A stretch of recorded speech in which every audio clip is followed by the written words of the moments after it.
Hi guys, welcome to another episode of Future Design Podcast. I'm your host Takatoshi Shibayama. The topic today about lucid dreaming came from one of our listeners, Mr. David Nash. Thank you so much for suggesting the topic. For all my listeners, please do send me a message for new topics and I'll do my best to find a guest for us. What is lucid dreaming? It's a dream state that you're aware that you're dreaming. While in that dream, it allows you to have a dialogue, not in a literal way, but in a metaphoric way, with your subconscious. It allows you to do entertaining things with your imagination, but also discover what you're feeling deep down in your mind. It's the blurred line where your conscious and subconscious mind meets. I'm so excited to introduce you to this episode, so without further ado, here is Aldo Barba.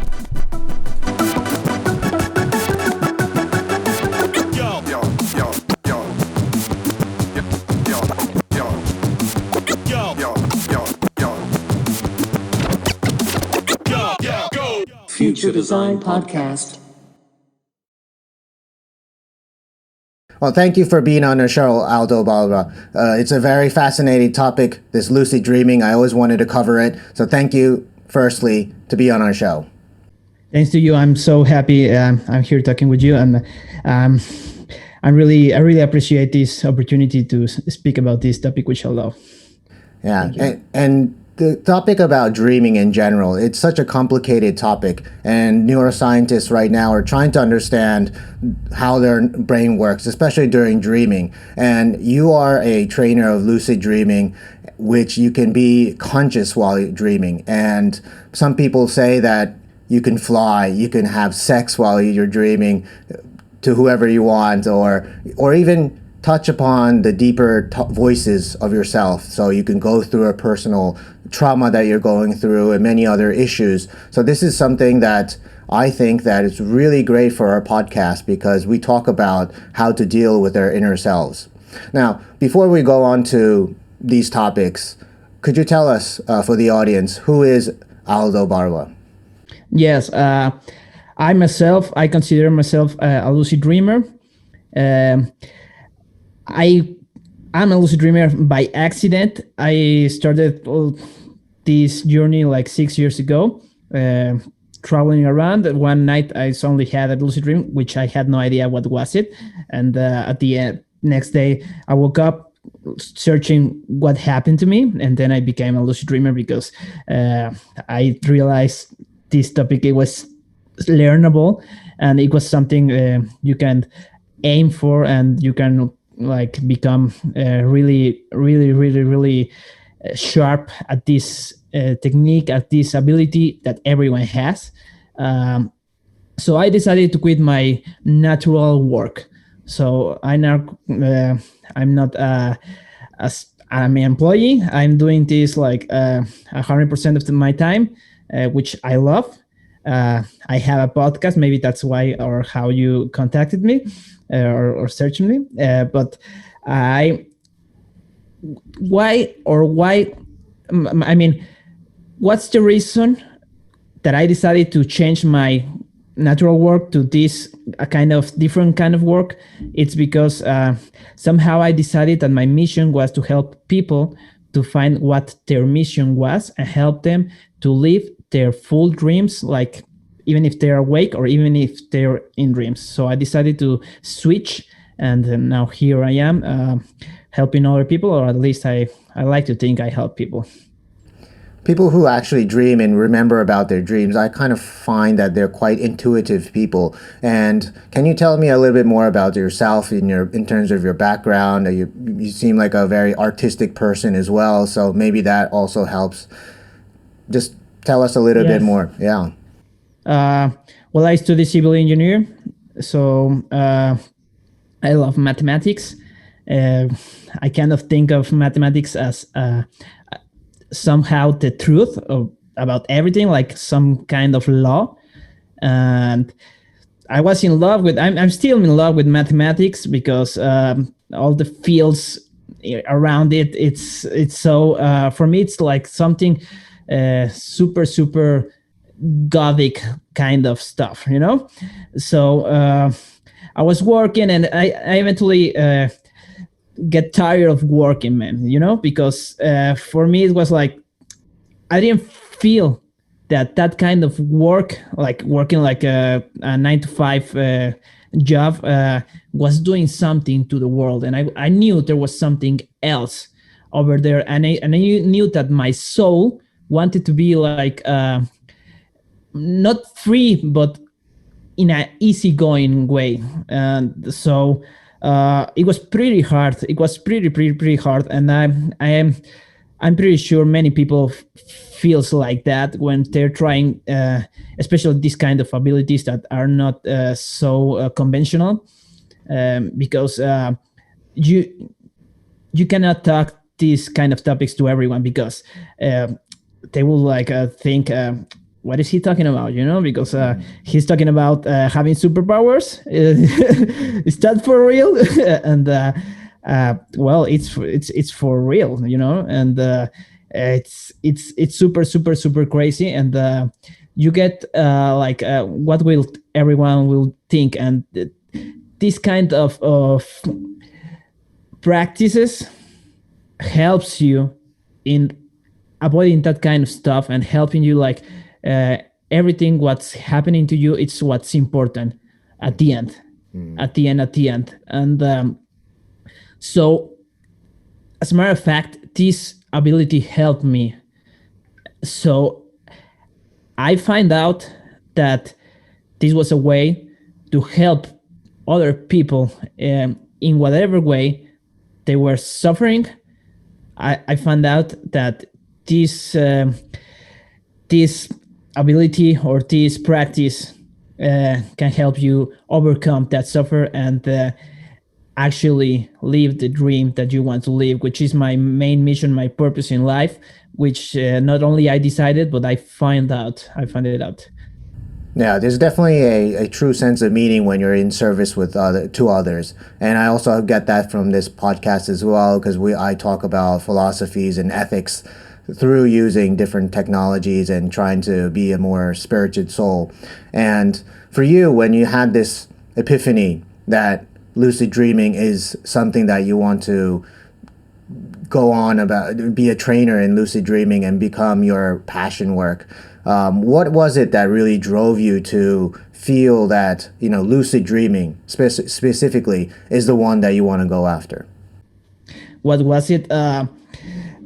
I think that the fact that you can think about anything, and that anything can become well, truth, or reality is a big topic also that we can talk about, but for me, I like to think as reality as the way we experience everything.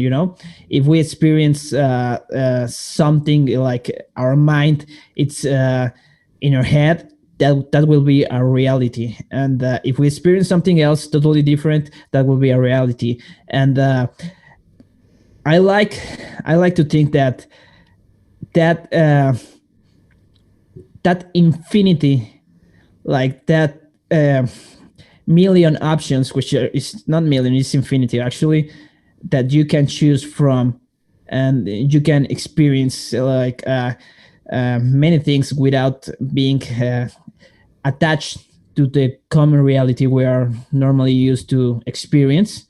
That's what drove me in this kind of topic, because if you can imagine it, you can experience it. And so that's like it was like a magnet to me, because I wanted to know more. I wanted to know who I am. I wanted to know what are we doing over here. And eventually there's a point, or there was an inflection point of light, where I knew, like, I don't like to think myself like a religious man, but I knew with faith that that's it, that we can decide. And so I took a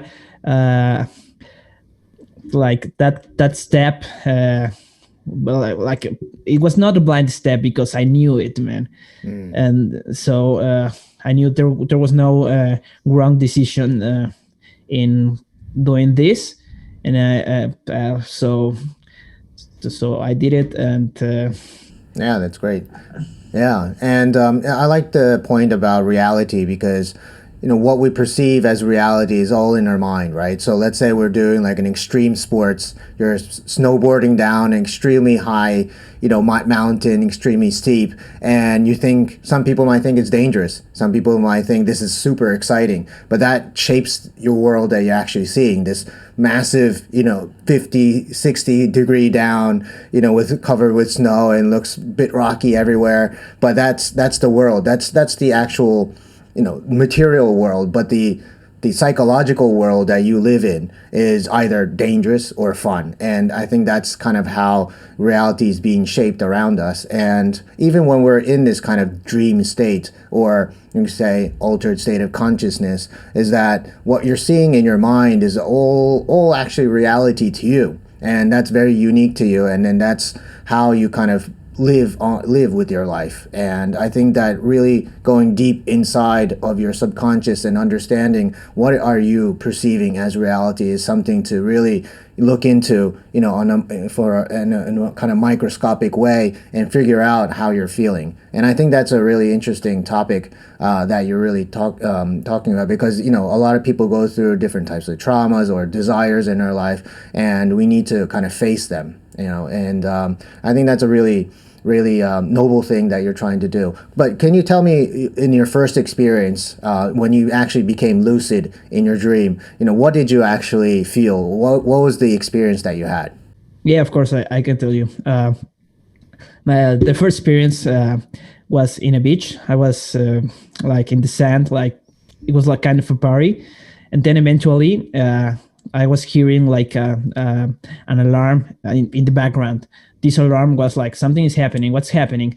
And suddenly there was like 50 bombs in the beach, and those 50 bombs were exploding like at the same time, and I was inside those explosions. And those explosions like were really bright and really powerful. And so what I decided instinctively was to run away from the sea. So I was running from the sea to the city, and I was running, and I was thinking, okay, so what just happened?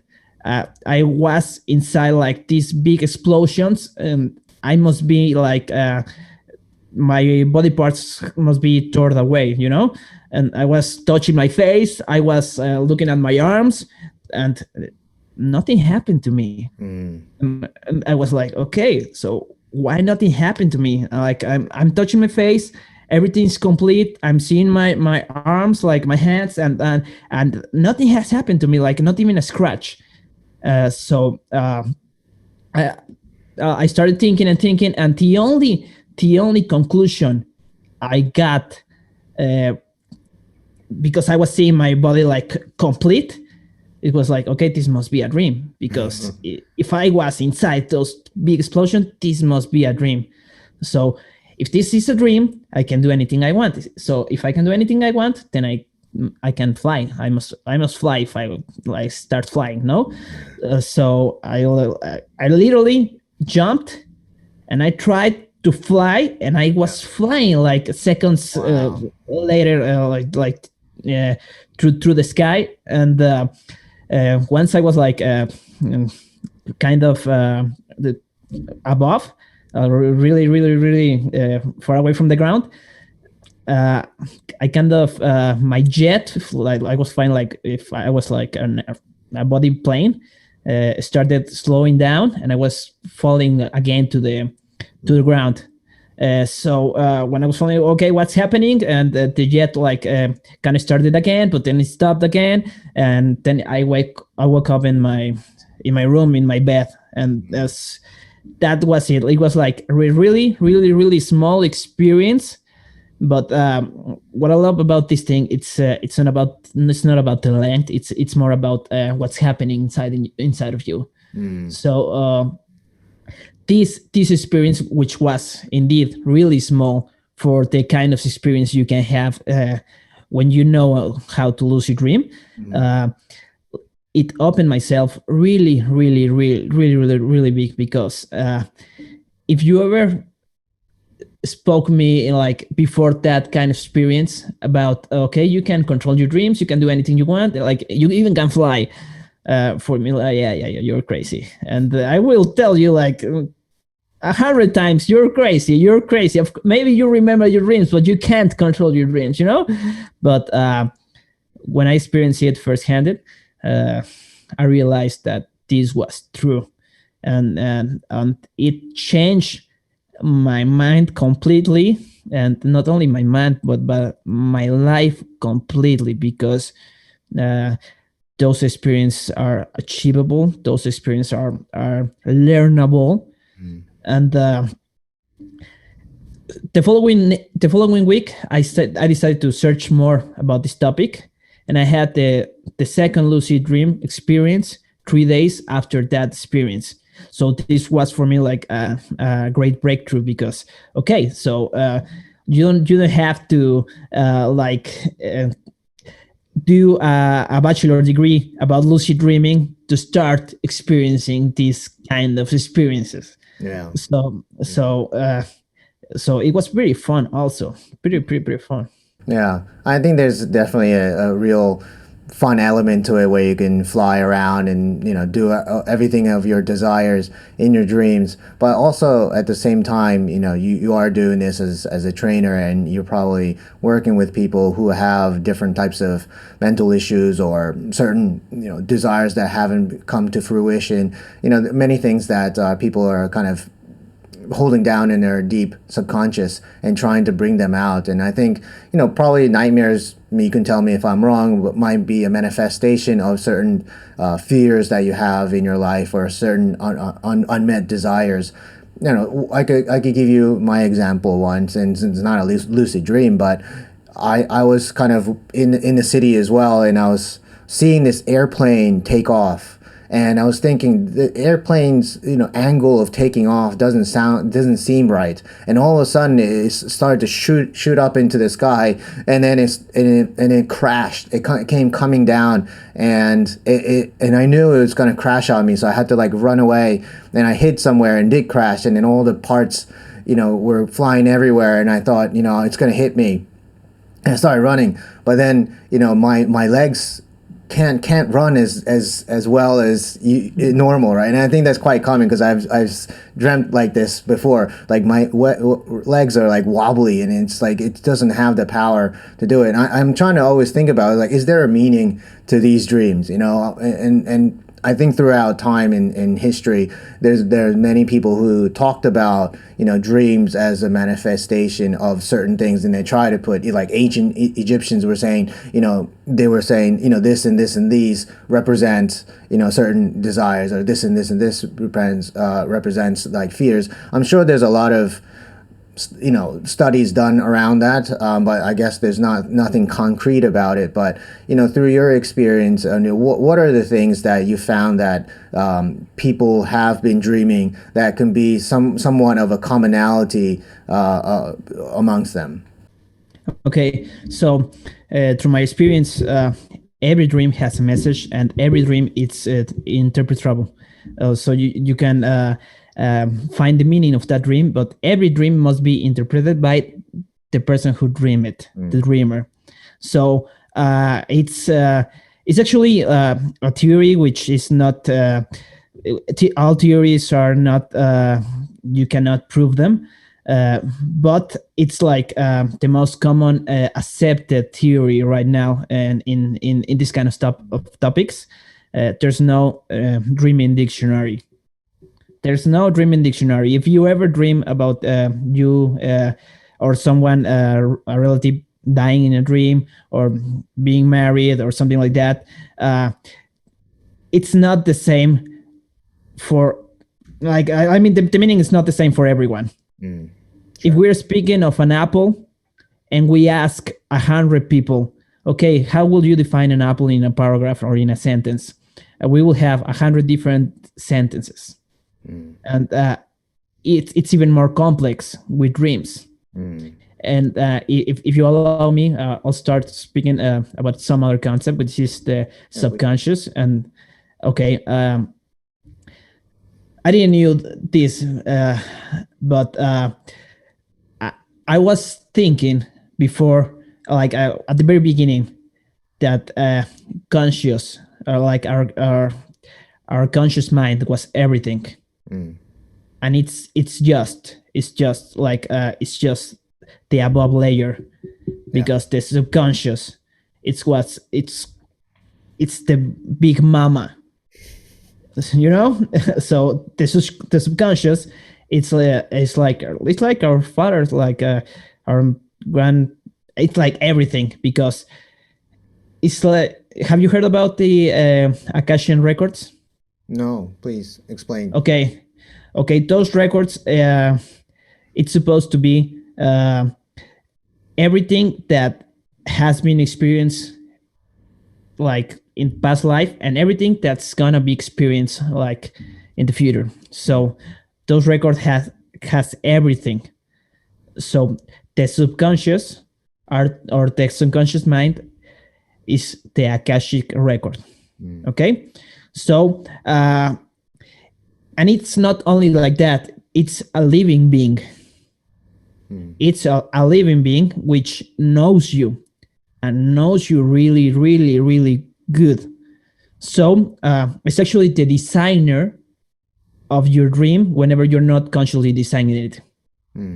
Okay, so every dream, if you're not consciously designing it, is designed by the subconscious mind, and it's gonna be designed in a way, it gives a message that wants you to hear, so it can help your life situation at that specific moment. So okay, so this subconscious mind, which know how you feel and how you are interacting, like knows the way to track, to like to grab your attention. So it's super, super, super, super fun whenever you get conscious in a dream, because, like, for example, I'm gonna tell an example. Let's say you have a goal about I don't know, maybe having a chat with Jesus, having a chat with the sun Saul, with the, like, the spirit of the sun. Yeah. Or maybe having a chat with, like, your grandfather, which is already dead. Okay, so you became conscious in a dream, and you decide to look for your grandfather. Okay, so maybe your subconscious mind wants you to think, or wants you to experience something different. So he's gonna try to, like, get your attention in this kind of way that he knows he's gonna, like, get your attention. And it's super, super, super fun, because the subconscious mind can eventually, like, design, like, the most beautiful women you have ever uh, think of it, like, or think. So it's really, really, really, really amazing, because it's like you have this beautiful line where, if you, like, decide to follow your subconscious in so certain way, it will take you that way, so it gets its message through. But it will also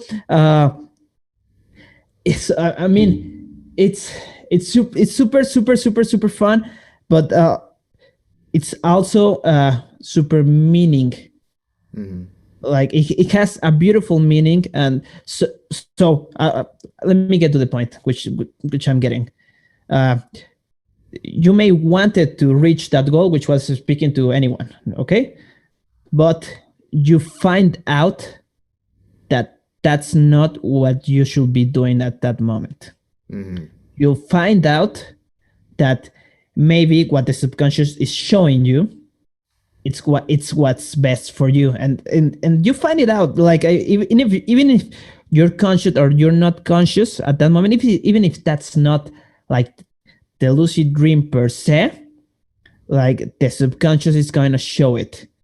And that's something I love it, because whenever you're, like, in a lucid state, or in this spectrum where you're, like, vibrating super high, you notice that kind of stuff, and then you can change something inside yourself, or you can see something in a different way, like the way you see, like the way you told about the snowboarding hill.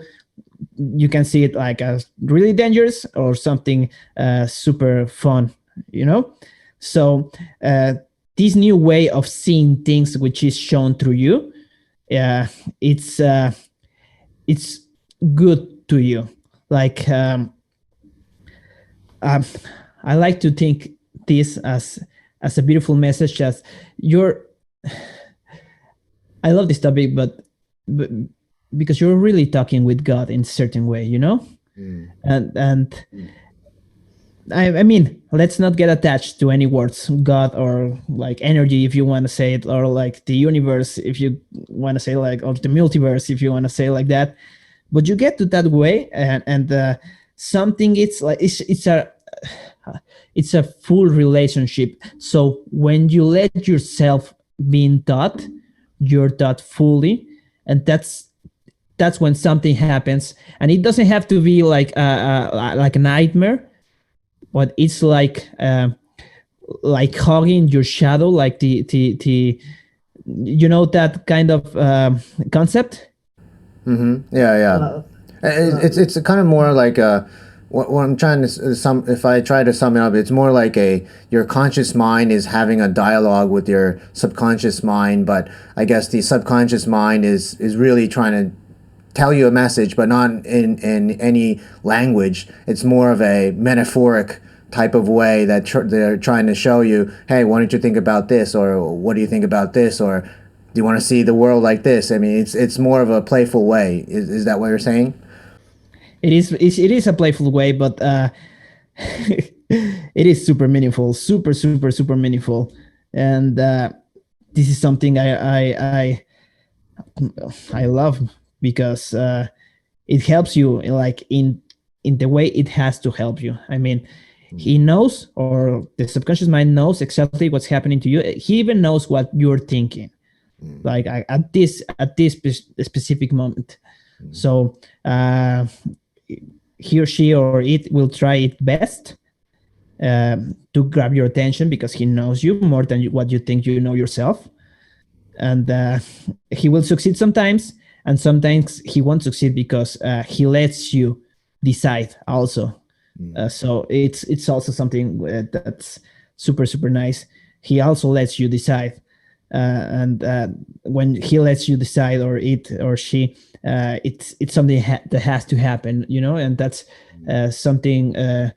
So that's the beauty about this conscious thing, because we're allowed to decide, and we're allowed to design everything. And I mean, I like to tell that not even the most skilled, the most skilled sailor controls the sea. You know, and even if you Controls them. yes, yes, even if you know you can't control your dream, there's that fact that you're controlling it from your conscious mind, and there's also the subconscious mind, which is over there, and you're gonna take a big dive inside, and it's gonna be deep. It's gonna be deep, and you can get even deeper. Like there's many things you can do inside a lucid dream. You can even meditate, which is super fun, and you get to these states where you're in absolute peace. Like it can be called like the God peace, or the peace of God. And it's super beautiful because and it's also a myth that when you're lucid dreaming, you wake up and you're more tired, and you feel like you're never sleep, and that's not true, because when you get those kind of experience, you wake up like motivated. You wake up like wanting to do some stuff, wanting to help. So it's pretty beautiful. And Yeah. if you want to ask, we can start talking about how to achieve those. Yeah. Yeah. Well, just before we dive into that, I mean, of basically, you know, I picked up topics like hypnotherapy or psychedelics, and it kind of seems like it's somewhat similar in that essence. Obviously, you know, you have to pay a lot of money for a psychotherapist, or you know, you have to do illegal things to get a hold of a psychedelics drug. So, you know, it seems like a much simpler and easier and cheaper way to deal with your subconscious, or face your subconscious, I guess. And do you find that it is somewhat in that kind of similar category where it is you're calming your mind down and you're actually finding that there are different aspects of your life that you need to face and you're trying to deal with it, like hypnotherapy, but at the same time, just like kind of psychedelic drugs, that you are kind of feeling this spiritual oneness with the universe, the cosmos, or whatever you might want to call it, and and at the same time, I mean, it's also used in a medical field as well, because a lot of people have mental issues and they can face their traumas through using these medicines. So do you think it's like a bit of a combination of all those things combined? Yes, it's certainly a big combination of those things combined. Because I've done pretty like a lot of hallucinogenic experiences, and those are really really similar to a lucid dream. And it's kind of different because in a lucid dream you can control the environment. Like in a minute you can be in Mars and suddenly you are in the moon. And in a psychedelic experience it's something similar to, kind of different, but they're all combined, because at the end you're seeing yourself. And I mean that's something I believe, and I have faith in it. You're seeing yourself as you are, and it's really really really amazing. And it's not the same experience as the same with psychedelic experience. It's not the same when you try some plant and you try something else. You're gonna have a psychedelic experience. It's not the same with every plant or with every other drug. I see. But Yeah, and you also introduced me to this book, Exploring the World with Lucid Dreams, by Stephen Large. And there's a lot of how-to books out there, and I found that there wasn't that much of that much conversation about like why you need to do it, and that's why I wanted to use this first half of the episode to talk about why do we need to lucid dream, because we are always dealing with our monkey mind, the conscious mind that is always distracted, always thinking about many things at the same time, and there's not a time when we calm down and let ourselves be more in touch with ourselves, face our realities or our perceived realities, and deal with it, cope with it, cure it. And I think that's a really important thing that we need to do going forward with more societal difficulties that we're facing. And that's why I think lucid dreaming is a really great gateway into understanding ourselves. And I think that's kind of the way forward, I think, for us as human beings, or you can say sentient beings, that we need to be a bit more in touch with ourselves and then how we can express ourselves in this world. So yeah, let's dive into the how-tos. I mean, the one little small anecdote that I wanted to share was that my mother used to say she could do this as well, and she never told me how, because she never had a structured way of doing this, or like you, where in your first experience you just suddenly figured it out. And if there's a more constructive way of doing this, and I'm sure there's no one rule or one way to achieve this, but I'm sure you have a good way to help people achieve this lucid dream. yeah, of course. And I want to add something else to what you said before. Why should we do this lucid dream experience or practice? Something what is super nice with this, and many people that don't really know how to do this, they say, okay, if I know or if I learn how to control my dreams, I will forget about my living, like my waking life. And that's not true, because this practice is a holistic practice. So you have to be like in health, like in really good health in your waking life, to do great performance in your sleep life, in your on aeronautic life. So it's not possible like only to live in this dreaming state, because it's a holistic thing, and then you simply couldn't achieve this if you want to dream only on your dream state. So this is why I think this is. I mean, for me, it's like a good reason to learn this, because this way you're super healthy in your waking life, like in your whole relationships start to synchronize with what you're thinking and that kind of stuff, And that's also one point which I think this should be taught in schools or in universities, and it's not really common, but this should be taught in universities, because this thing teach you how to achieve stuff, like how to design or how to know exactly what you're thinking. Because you may want to think, okay, I want to appear an apple and eat an apple, but then if you want to appear an apple and a pineapple appears, okay, something's different with your thinking or something.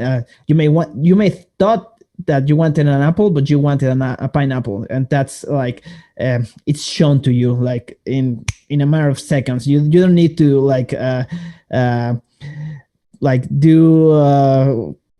start studying something else, and 3 or 4 years later, no, you didn't want the apple and you wanted the pineapple. Like that, that kind of experience tells you in the moment, and it's like instantly. That's what something I wanted to add. Yeah, I think there's a lot of scientific achievements have been made through lucid dreaming as well. I heard about also creative people like Dali. He used to dream about his paintings, or the story about Jekyll and Hyde was actually came out of a lucid dream, or what was another one? Like Rolling Stones, Yes. or Einstein, or Rolling The Beatles Stones. too. Yeah. So a lot of creative activities and scientific achievements have been made through lucid dreaming, which I think is a major breakthrough through a lot of people who are really stuck with some idea, stuck with some creative pathways, and then they can break through that. Yes, definitely. Um, uh, I mean, you were talking about Stephen LaBerge, which is one of the most recognized personality in lucid dreaming, because he was the one that found it scientifically how to prove that this is true. And I want to briefly explain how he did it. When you're lucid dreaming, every muscle in your body is immobilized, so you cannot move it except for your eyes. Your eyes can move freely, and that's in that phase where your eyes can move freely. It's called a REM state, which is rapid eye movement. So he decided in a scientific environment to define a pattern of eye movements. Then when the person achieved the lucid dream state, he was going to do that pattern, and so he did it, and it was record it was record like scientifically in the, I don't know what's the name of that that machine, electroencephalogram, I think that's the one. But this was a full breakthrough, because now it was accepted by the scientific group that this is true. And this was made by Stephen LaBerge, and at the end he knows or he achieved this thing that that is recognizable. And what I love is that he's even looking for a way to achieve a lucid dream state, even if you don't want it. So like you take a pill and then you're lucid dreaming in the night. So and there's many supplements, and I highly recommend to stop taking supplements if you're trying to achieve lucid dreaming, because you can achieve lucid dreaming without those supplements, and there's no need if you really want to have them. There's no need for supplements, but they can help too, but there's no need. And so he at the end he ended up with a guide to help achieving lucid dream for many people. And this guide, which I compiled with many other authors, it's like I'm going to tell these kind of steps that you have to have in order to have lucid dreaming, and these steps are really aligned with the fact that it's a holistic practice. So you have to be aware of being in the present moment, like, I mean, like, not being in your mind, not being in the past or in the future, like really living that present moment in your waking life. And if you start like this, like a small example, but if you start living like in the present moment, you'll start having lucid dreams. And that's something I want to talk about also.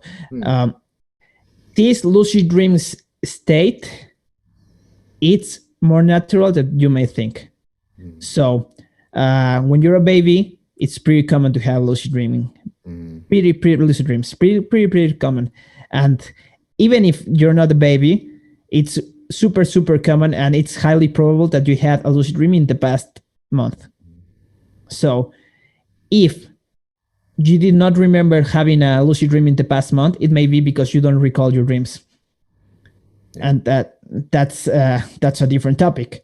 So one of the things, in order to learn this skill, the first thing is to start recalling your dreams. And that's simply made by having a dream journal. That's it. So if you really want to have lucid dreaming, the first thing or the most important thing you can do at this moment is start journaling your dreams. And should this be like written, or it should be like drawings? Does it matter? It doesn't matter, but I recommend that your dream journal, it's not a digital journal, that it's like just a book and a pencil, and you always use the same book and the same pencil to write down your dreams, because it helps like translating your thoughts in a different kind of way, like in a kinesthetic way, not just like digitally. And so I'm gonna talk like these 4 steps that are needed in order to avoid frustration in getting to lucid dreams, because it also happened. Many people have been trying to lucid dream for months and they don't lucid dream, and when they stop trying to lucid dream, they have lucid dreams. I see. So it's what's super fun with this. It's like, for instance, I'm a skydiver. So the best way to skydive is when you're like super relaxed. When you're super relaxed, you can move pretty easily in the sky. So it's basically the same thing here, or in any sports you may want to think, or like they say, like the best boxing players or the boxing fighters are the ones that they who fight not with anger, just they're super cool and that kind of stuff. It's the same. So this must be an enjoyable experience. If you're doing this and you're like, okay, I really want to do this, like in the next week, and I have this goal that I want to have this kind of dream, and but I mean, you have to let yourself loose in order to let things happen. So this is super fun for me, because it happens when someone doesn't get to a lucid dreaming state and he stops, he gets to the lucid dreaming state. Right. So okay, so these 4 steps or 4 pillars, which I'm gonna say, are super or highly recommendable, so you can avoid those frustrations. The first one, and for me it's like the most important, it's having a dream journal. That's it. The second one is doing reality checks. And a reality checks, I don't know if you have heard of them, but the reality check is to ask yourself if you are dreaming at this moment. And the most common answer is, this is not a dream. Like, I'm in waking life. I'm with a pink elephant at my side. I'm in waking life. No. Your common answer, it's gonna be, you're in waking life. But if your answer And if you really ask yourself, are you dreaming? You're, but if you answer not by your mind, if you answer but what's going on in the environment, you're gonna know if you're dreaming or not. So these reality checks has to be conscious, not in a mechanical way. Because if you're doing in a mechanical way, it doesn't work. Yeah. Yeah. And so you're kind of mentally prepping yourself to question that while you're in a dream, right? Yes, yes.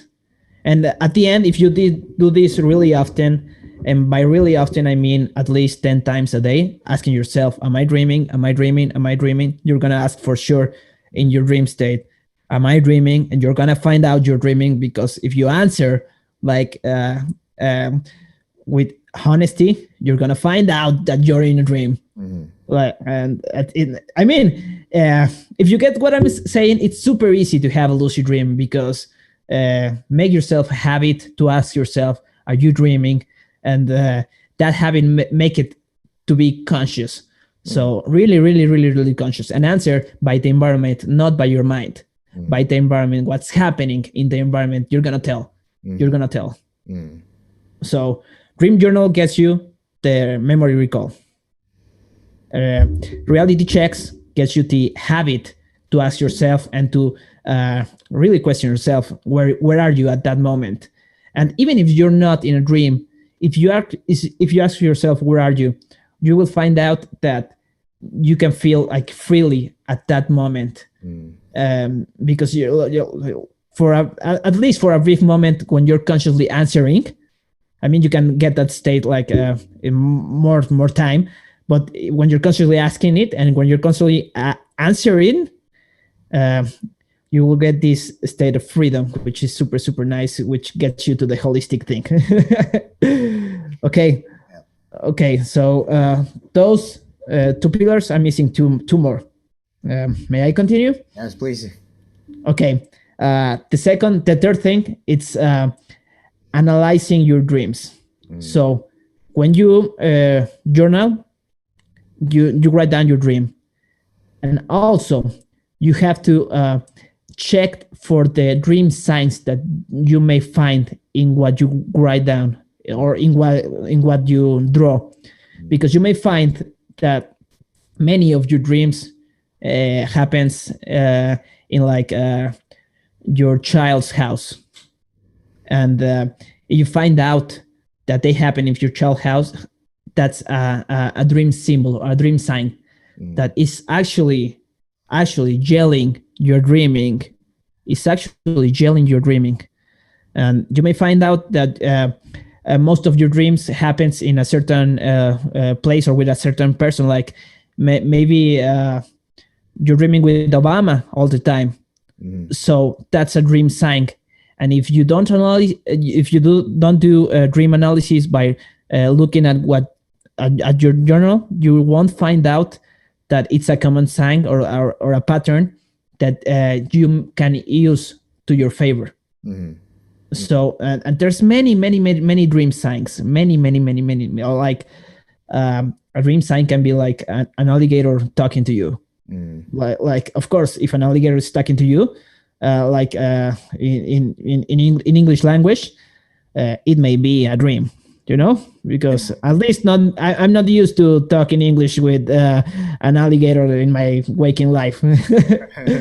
Or talking to an alligator in general. Yes, exactly.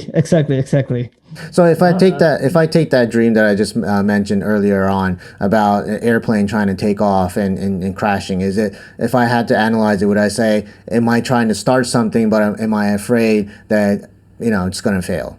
Something like that. Is that the way I should analyze it? Yes. You say it in a super simple way, and that's it. The first thing you're thinking, what's the meaning of that dream? That's the meaning of that dream. Because that dream was designed for you to understand it. It was not designed for your neighbor. It was not designed for your partner. It was designed for you. So this is one of the things that it's pretty difficult for many people that they don't want to see the meaning of that dream. Or they don't trust their intuition about their dreams, right? Exactly. Because oh, there's a concept with that, because if you don't trust your intuition, or if you don't get that meaning, it will turn out in a nightmare at the end. And the nightmare is what's happening with the nightmare. It's calling only for attention, only for attention in a specific area of your life. So if you don't want to see what's in front of you, because it's in front of you, and it's really easy to decipher, to crack that code. It's super easy because it was designed for you. So if you don't decide to crack that code, which is super easy, you're gonna have like repetitions of that kind of dream, not exactly in the same scenic way, but with the same message. And at the end, it will turn in a nightmare. So if you don't want to experience nightmares, just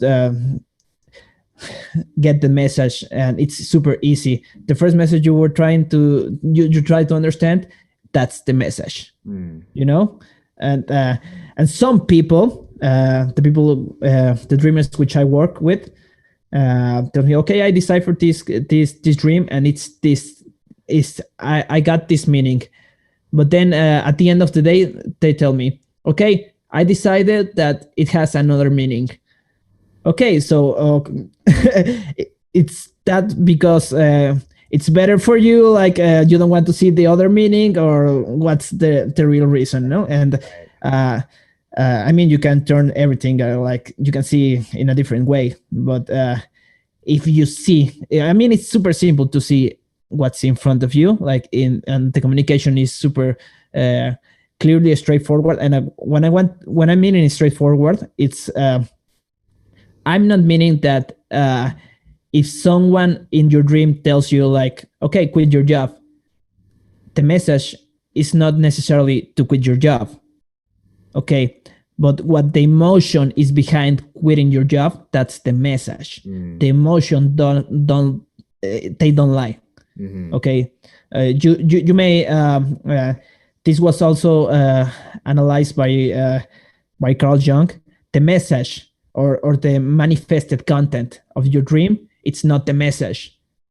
The what's underneath it, what's in your emotion, that's the message you want to hear, and that's the message. This way you can't blindfold yourself and look something that's not it. Yeah, you got to trust the feeling of it, right, rather than the actual manifestation of it. Yeah, I understand. And let's go on to number 4. What's that? Okay, the number 4 is the preparation before dreaming, the preparation before sleep. Okay, so we spend like 30% of our lives in our bedroom. So that's like a lot. Like that's a lot. So we must treat our bedroom like a sanctuary. And when we treat our bedroom like a sanctuary, we have this inflection point where we can do the transition from waking life to oniric life super easy and super calm. So if you prepare yourself really nice to your sleep, you're gonna have like more probability to have lucid dreams. And what I mean with this, like there's simple stuff like to follow or to avoid, which are like avoid the blue lights from the digital devices. This is super simple. Like stop using your phone, stop you looking at the TV, at the computer, at least 1 hour, 1 hour and a half, 2 hours before you get to sleep. So this way our chemicals mean we are people that are leveled by the day and night cycle. Okay, so our temperature, our melatonin level gets high and when we are about to sleep. So if we let those levels get to the optimal point, we're gonna get we're gonna be in the mood for lucid dreaming. Yeah. Okay, so it's also super simple. Have a shower like an hour before. I mean, even the most common lucid dreamers, which is something I want to tell. The most advanced lucid dreamers have like 4 or 5 lucid dreams every week. Every week. Okay. Yeah, that's almost every day. Okay, so for me, it's like about 1 or 2 every week. So it's good. I mean, I can get more, but something important over this topic too. It's you also want to rest in the nights, because not every night is a practice night. You know, so the easiest way to have a lucid dream, and this is something I say pretty often. The easiest way is to have like a journal. The easiest way is to have like doing a reality check habit, right? Because they work. They really, really, really, really work. But also one of the one of the easiest way is to have the intention. If you do have an honest intention to have a lucid dream, you're gonna have a lucid dream. Right. So there are nights where you don't have the intention to lucid dream, and not for sure, but it's less probable that you will have a lucid dream that night. So like the truer the intention, the best it is for you to have a lucid dream. So whenever you go to sleep, if you want to have like a lucid dream, have a deep connection with yourself before getting inside the dream. So this way, or this way, you're more alert to recognize yourself in a dream, and this helps like really, really, really, really a lot. So not every night is a lucid dream practice night, but I mean, every night you have dreams. Even if you think you don't have dreams, every night you have like about 5 or 6 dreams. But whenever you want to practice, like truly practice, have this true intention to have a lucid dream in the night. And you have this by preparing yourself to the night, by letting yourself get into the oniric state, in a calm state. Like you draw a line between your waking life and your oniric life, and you want to have, I mean, you express your desire, and those desires are met or are listened to. I see. And once you're in this lucid dream and you become aware that you're dreaming, is there a way to prolong that dream? Because sometimes you might just wake up. So, a lot of times, especially for me, when I'm in my dream, when it gets to the best part, I just wake up. and I always want to prolong it as much as possible, but I just can't do it. Yes, there are ways. And those ways are really, really fun. I call those ways like anchor yourself to the dream. And it's like having I mean, people that use glasses, so whenever they're not using it and they grab the glasses and use them, they start seeing everything like in super clear. So this happens when you anchor yourself to the dream. And a way to anchor yourself to the dream is by involving your senses. And by involving your senses is, I mean, if you have something to smell inside the dream, you go there and smell it. It will take your energy to the dream state, not to the person which is dreaming in the bed. So the energy is flowing to the dream state. So if it's flowing there, it's gonna stay there. You can also yell, "I'm dreaming," and that helps. Like just yelling, I'm dreaming," and 4K instantly. So basically, you anchor yourself to a dream from using your kind of five senses. So you start to touch something, try to smell something, or look at something, try to make something more vivid in your dream, so that you can anchor yourself there. Or as you say, you just yell and say, "I'm dreaming," and then try to hold yourself together in that dream. See, yes, you make the dream work, and by making the dream work, another technique is to look into to your back. So whenever you're in a dream, the dream is like somehow in front of you or around you, right? Right. But if you turn to your back, something has to be designed in the back, you know. So it can be blank, but it has like the subconscious mind has to fulfill it for you like instantly, so it gets working like for you. So if you do look to your back, it starts working, and if it start working, like energy is flowing over there, so it works.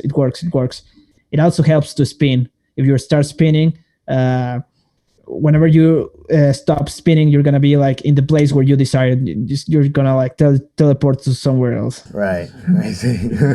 And just going back to kind of the whys again, but like for you, in terms of experience, how did lucid dream help you to become a better person, or a more awakened person, or a more conscious person of yourself? Okay, lucid dream helped me like in many different ways.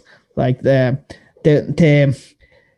I'm gonna tell you something, which is, I mean, nothing for me is personal anymore. I like to think it like that, because at the end I think we are one, and it's like the dualistic thing, and the we're all one thing.